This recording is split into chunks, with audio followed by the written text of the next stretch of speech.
En mars 2022, la Russie et l'Ukraine ont négocié une fin à la guerre. Vous le saviez? Ils ont négocié. Qu'est-ce qui s'est passé? Excusez-moi?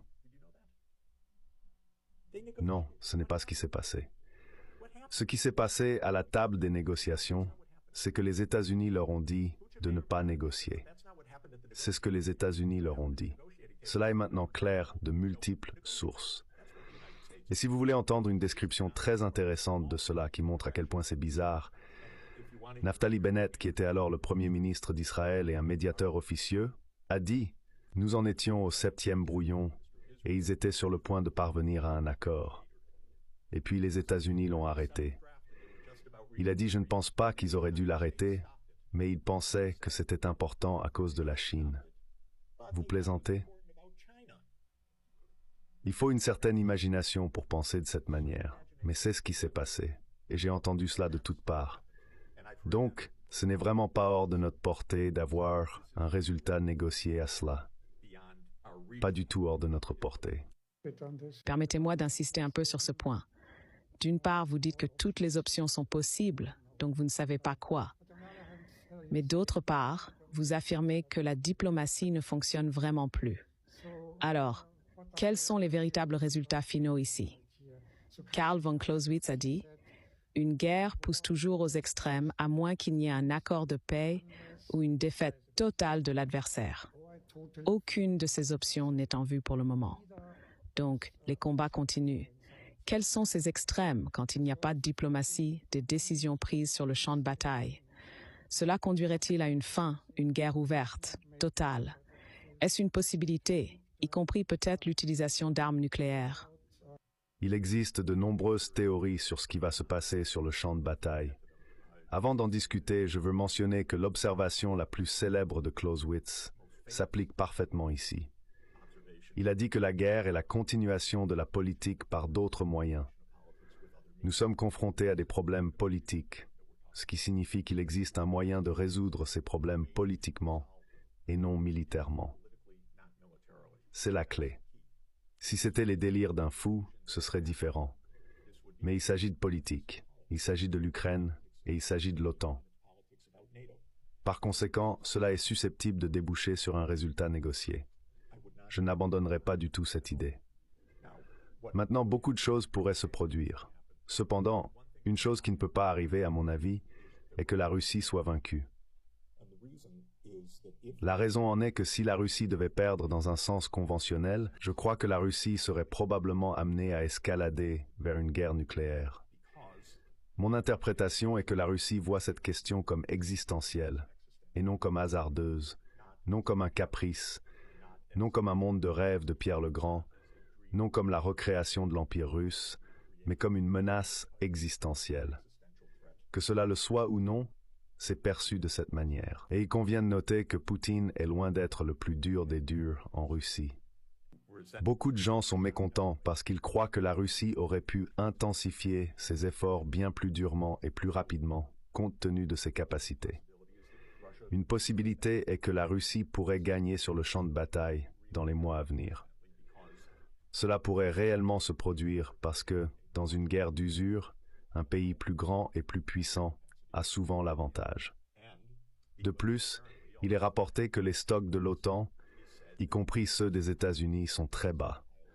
On dit qu'augmenter la production militaire américaine pourrait prendre des années. Un article dans Politico, qui est considéré comme une publication de droite aux États-Unis, mentionnait que le Pentagone est très préoccupé par les réserves épuisées parce qu'il croit que le véritable conflit est avec la Chine. Ainsi, il est tout à fait possible que la Russie puisse remporter une victoire significative sur le champ de bataille. Cela pourrait conduire à divers résultats, tels qu'une escalade de l'OTAN, des négociations, un cessez-le-feu, la division de l'Ukraine ou d'autres scénarios. La Russie possède 1600 armes nucléaires déployées, y compris des armes nucléaires tactiques. On me dit tous les jours « Oh, ne te laisse pas faire chanter par les armes nucléaires ». Les gens qui disent cela n'ont aucune idée de l'histoire de l'ère nucléaire. Si tu n'es pas terrifié à l'idée de jouer avec ça, tu connais pas l'histoire. Moi, ça me terrifie. Donc, si la Russie était en train de perdre dans une guerre conventionnelle, je serais terrifié à l'idée de ce qui pourrait suivre. Et l'idée que nous avions une histoire la semaine dernière dans le Washington Post qui disait, en paraphrasant, que Biden a décidé qu'il pouvait ignorer de plus en plus les lignes rouges de Poutine parce que jusqu'à présent, tout n'était que bluff. Mon Dieu. Le meilleur livre jamais écrit sur la crise des missiles de Cuba s'intitulait « Jouer avec l'Armageddon ». C'est ce qu'ils font. Et je connais les personnes qui jouent. Tu voudrais pas parier le monde sur eux d'ailleurs. Je les connais personnellement. Ne parie pas le monde sur eux. Donc c'est là où nous en sommes. Beaucoup de choses sont possibles. Mais une chose qui est absolument possible, c'est que Biden décroche le téléphone et dit « Tu sais, nous devrions envisager un moyen de mettre fin à cette chose sans faire exploser le monde. Avec toi rentrant chez toi et avec l'OTAN ne s'agrandissant pas. C'est ce que j'aimerais voir. » Ne sommes-nous pas simplement témoins d'un jeu de poules mouillées des deux côtés? Chaque camp pense pouvoir déjouer l'autre, et ils continuent de se défier mutuellement. Les États-Unis croyaient pouvoir évincer Yanukovych sans aucune conséquence. Les États-Unis ont une histoire de renversement de gouvernement, ce qui est une habitude préoccupante. Ils semblent avoir oublié l'importance de la diplomatie, adoptant la croyance, apparemment apprise des Britanniques, que si vous n'aimez pas votre homologue, vous devriez le renverser au lieu de vous engager dans la diplomatie. Ainsi, les États-Unis pensaient que renverser Yanukovych n'aurait pas de conséquences. Poutine a ensuite annexé la Crimée, comme il avait auparavant averti George Bush qu'il le ferait. Dans l'est de l'Ukraine, des partis de l'armée ukrainienne ont fait défection, emportant leurs armes pour former les républiques populaires de Donetsk et de Lugansk. Des observateurs de l'OSCE et de l'OTAN ont déclaré que ces actions n'impliquaient pas d'armes russes, mais plutôt des armes ukrainiennes prises au sein de l'armée ukrainienne pour établir ces régions séparatistes. Cette situation a conduit aux accords de Minsk. Poutine espérait que ces accords mettraient fin au conflit, accordant l'autonomie aux deux régions et sécurisant la Crimée pour la Russie. Cependant, les accords de Minsk n'ont pas été respectés.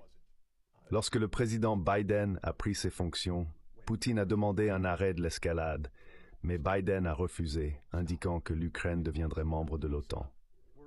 En 2021, les États-Unis ont signé 3 documents importants s'engageant à l'expansion de l'OTAN pour inclure l'Ukraine. Et puis Poutine a amassé des troupes à la frontière et a présenté un document de projet le 17 décembre. Il pensait, je crois, que cela mènerait à des négociations. J'ai appelé la Maison-Blanche 1 semaine, 2 semaines après cela, et j'ai parlé longuement à un haut fonctionnaire. J'ai dit « négocier, éviter une guerre, négocier ». Ce n'est même pas une concession de ne pas étendre l'OTAN. C'est du bon sens de ne pas étendre l'OTAN. Et on m'a dit non, non, non, nous ne négocierons jamais là-dessus. Donc Poutine pensait que cela fonctionnerait, cela a échoué. Alors il a lancé l'invasion le 24 février. À quoi s'attendait-il alors? À mon avis, il s'attendait à une négociation rapide. Pourquoi je suppose cela? Parce que 3 semaines plus tard, il y a eu une négociation rapide. 3 semaines plus tard, Zelensky a dit « Nous n'avons pas besoin de faire partie de l'OTAN. Nous pouvons être neutres. » Allez vérifier, mesdames et messieurs. C'était l'idée de Poutine. Ok, nous avons montré que nous sommes sérieux. Maintenant, nous aurons un résultat négocié basé sur la neutralité. Mais les États-Unis ont vu clair dans ce bluff, disant « Pas question. Nous disons à notre client de ne pas négocier », ce qui est exactement ce qui s'est passé. Donc ils ont vu clair dans le bluff. Et cela, avec les sanctions et le fait de redoubler d'efforts, était censé faire reculer Poutine. Non, Poutine s'est mobilisé à l'été 2021. 300 000 personnes de plus. Il a vu clair dans le bluff. D'accord, nous enverrons des chars et des F-16. Nous verrons clair dans le bluff. Allez, nous avons tous été en 6e. C'est ce que nous observons, sauf qu'ils jouent avec des armes nucléaires. C'est clair.